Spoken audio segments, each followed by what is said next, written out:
Welcome back to Rusty Iron Forge and part 3 of our Damascus steel series. If you've been following along since part 1, we stacked up 23 layers of 15 and 20. It was 2 inches wide, 4 inches long, and it ended up being like, it's like 3/16 inch thick, so it ended up being like 5 inches tall.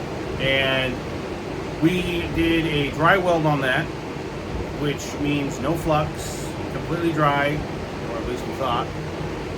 And right when we were getting it all welded together, this happened. Alright, well, I thought I got the stuck. We threw some flux in there and forced it down, sounded solid, didn't ring at all, right?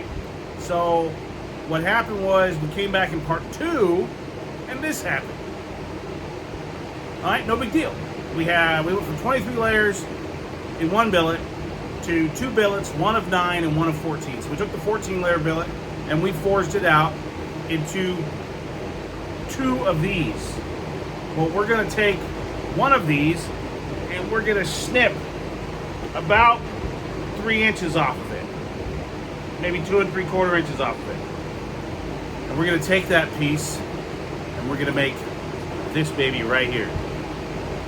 So stay tuned. And we're going to go light the forge right now, and we're going to get to work. Alright folks, here we go. Let's go turn the gas on. We're not running super heavy PSI today, maybe 1.5 PSI. I did end up singeing the old arm hairs with this lighting of the forge, no big deal. We're going to cut the end off this billet here. This little nub cut off. And then we're going to cut about a 3-inch piece. I think it measured out to about 2 3/4 inches. Let's go throw it in this nice warmed up forge here. We're going to get her to right around 1650. So we're going to be doing the bolster area here, just upsetting down with a fullering die on top and an anvil die on the bottom. We're going to press from one side here. Want to make sure we get as much steel down in that bolster as possible.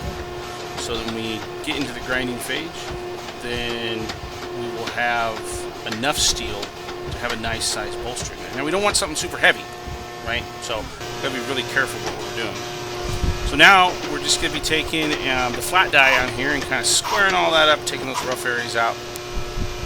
Now, we're still not really pressing hard on the sides here, on the flats. We're just pressing down on the vertical here. And it's starting to little pinch just a little bit. We're going to set our shoulders of our tang here. You can see there in the diagram. Now, this is the first real kind of hard press, besides that, vertical press that we just did. But this is the real hard press we're going to be making on the flats. So, you got the horizontal with the flats and the vertical with the upright part. So, we're really starting to draw this tang out, set our shoulders, and really define what's going on. Alright, here's where we really get to see that the steel is holding together nicely. We're getting a really, really hard press. And we've now just scrunched this and pushed this and pulled and pushed everything out. The welds are holding. It was absolutely wonderful to see. When I was doing this here, it was kind of touch and go. You're never quite sure putting all that pressure into the billet if it's going to hold together, because they will blow apart. We did some extensive heat treating on this thing before we did it. So. But yeah, we're starting to set them shoulders, get that tang established here. Coming down on the vertical part, just doing some, just some straightening work. I want to make sure that's nice and straight, so I'm looking at it and know what I'm looking at when we go on to this next phase. So this is what it looks like from my view when I'm working the press and standing there. This is, I can bend down and see what I'm looking at, but for the most part, this is what I see. Is, the piece just kind of disappears out there, and it's not guesswork, but it kind of is. Let's call it, there's a lot of feel involved. So I really like this angle here. You really get to see the steel move and just shoot out there on that tang. And we're just gingerly pressing. We're not pressing a lot as we work up towards the shoulders on our bolster here. And once again, you're just taking a look and seeing just how well those welds are holding together. It's pretty much homogeneous, if it could be homogeneous. It's all one steel, you know, essentially. It's made up of two different steels, but, you know, it's holding together like a mono steel. We're chamfering the corners here right now, just kind of pushing everything back square, making sure we push the meat of our material back into the center line so that we're not messing with weird shapes and everything.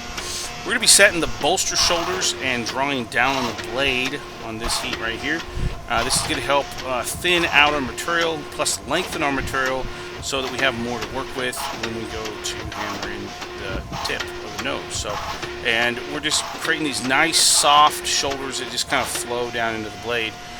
And you'll see on part 4 of the next video when I do the grinding stage how we're going to attack the bolster from the standpoint of grinding. So all this does right now is just helps me get it longer and thinner so that I have less work to do at the grinder. We just continue this for a few heats, really working this out. We keep stepping down in our spacers on the press so that we can get thinner and thinner and thinner. And right about here we're a little over 3/16 of an inch, not quite a 1/4 inch. I didn't measure it, just eyeballed it. So we're getting ready to go on to the hand hammering heats here in a second, and we'll go start straightening and drawing in our tip. So we're just doing some really kind of bouncing hits, light hits on that flat. We're really coming down hard on the edge side of this blade, really knocking that corner down and around into that tip here. It's also helping us create a thick edge to where then we can draw that thickness back up into the spine, because we got a little thin on the spine up there. So we're pushing all that, upsetting that steel down into the main body of the blade, and then moving it towards the spine so we have a thick spine. But we also want enough meat there on the edge so that when we grind we can have a good edge for skinning and dressing out game animals. So we're going to start moving into the lighter hammers here in a minute, but we're going to take down this top little corner there, and we keep going up just like I've always said in all my other videos. You get just maybe 1 or 2 hits on that vertical before you got to go down the flats. If you hit too much, you ruin your whole entire piece, especially if it's Damascus. You're going to fold it over, create a cold shut, create a void in there, and it's going to be no good to you. You got to cut it out. So I chose excuse me, to round this kind of off here, so when I really start coming down hard, it just kind of pushes this nice little rounded tip out there in the front, and I'll grind the rest in the next video. Still coming down on the edge side, creating a little bit of a clip there on the front. This isn't going to be a flat back.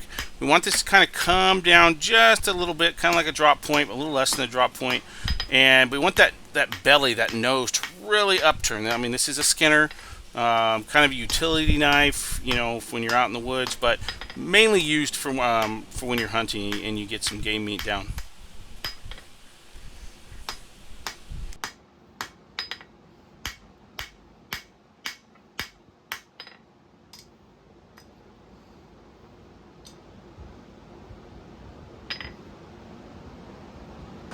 Alright, in this heat right here, we're working on the bolster area. We need to take it from this tall rectangle into kind of a cylinder.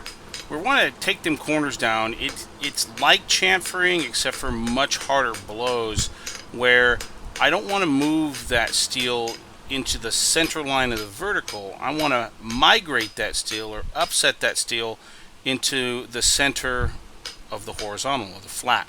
So right now I'm on the flat, and now I'm back on the vertical. So that's what I'm talking about. We're working on the vertical piece right now, really coming down hard, really upset. Now we're on the flat. We're moving that steel back into that center piece.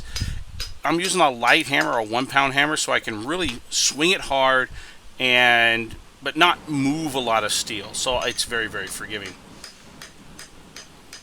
Now I'm really coming down these little rabbit hits. They're about a half blow with a lot of wrist action on the end of them. That is really whipping that steel and forcing that steel to really upset hard down into that center line on the horizontal. You can really see it start to take shape here. We're really getting a nice thick bolster there, which is going to allow us to do some nice grinding in the next video.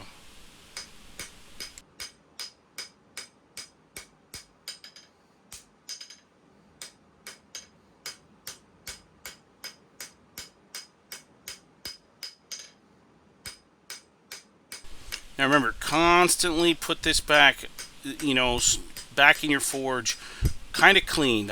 These are really planishing blows I'm doing here because I really want to clean this up. I don't want big snags hanging off in the next heats. Alright, we're back to the nose here at the 1 pound hammer. We're really coming in at a hard angle there to really kind of shape this nose. Remember, we're not putting a point on this yet. I'm going to grind that in. I'm just getting that general shape, and I'm getting a general thickness through here because I'm going to do all my initial grinds, and then I'll do another heat treatment on it, which it's a preheat treatment actually. I'm going to anneal, normalize, vermiculite, really make it soft, make sure there's no hardness in it, and then I'll quench it after all those grinding periods and cycles through the water. You can see a little bit of our pattern from the twist on the sides of this blade here. We're pretty close to an even thickness through here. Tang is a little bit bigger than the overall thickness of our blade at this point, which is fine. It's what we're looking to do. So now we're going to be working on the tang here. I want it just a little bit longer, not a lot longer. We don't need it be huge tang on this thing and waste a lot of steel. So, but I do want to draw this out just a little bit longer, thin it out just a little bit more to have it match the thickness of our blade at this point. I'm using that sharp edge of the hammer too to try and get up, and this is like an 8-ounce ball peen, get up close to the shoulders of the bolster. I'm just straightening this tang. I had kind of a banana in it going towards the spine, so we took that down, and we're gonna center line all this. I left the tang a little bit thick because it's not quite center, you know, all the way. So I want to make sure I get nice crisp shoulders on the tang side. Nice sweeping shoulders on the blade side, and you know, we're right here to the end of it. It's looking really, really good, and voila, it matches the knife in the beginning.